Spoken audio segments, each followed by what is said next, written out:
Hello everybody, this is John Gilbert at Security First Asset Management, here with a weekly market update for the week ending May 19th.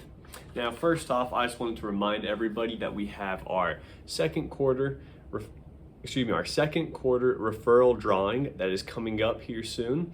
The way to get entered into that drawing is to invite one of your friends to attend one of our events or to meet with one of the advisors. If you have any questions about the events that we have coming up, go on our website and you can see the full yearly calendar on there. Alrighty, now moving on to market news. Last week, the Dow Jones Industrial Average, the S&P 500, and the NASDAQ Composite all recorded weekly highs.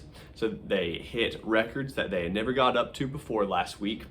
And so the Dow, it crossed the 40,000 threshold for the very first time. So the big news of the week was the release of the Labor Department's April Consumer Price Index, which came in at modestly below expectations. So that is good inflation news, and that's the first time that we've really had good inflation news this year. And so investors had a very favorable reaction to that, and that's largely what led the three major indexes to hit new highs during the course of last week.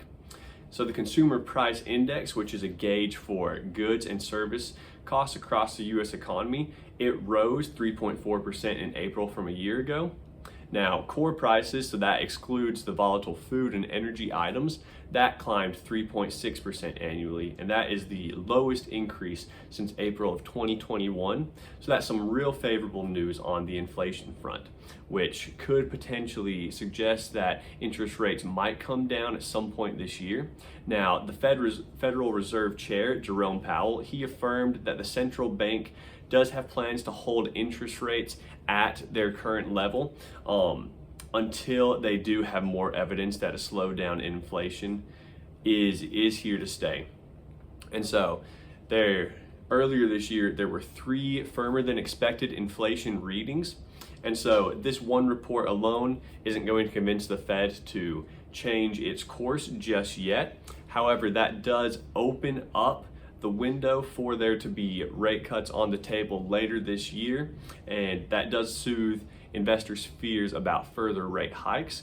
Now, as of just a few weeks ago, it was looking like there may not be any rate cuts this year, but that news that we've had is good news as far as inflation being under control. So we do see a path, a potential light at the end of the tunnel right now, but we'll have to continue to see how inflation behaves going forward.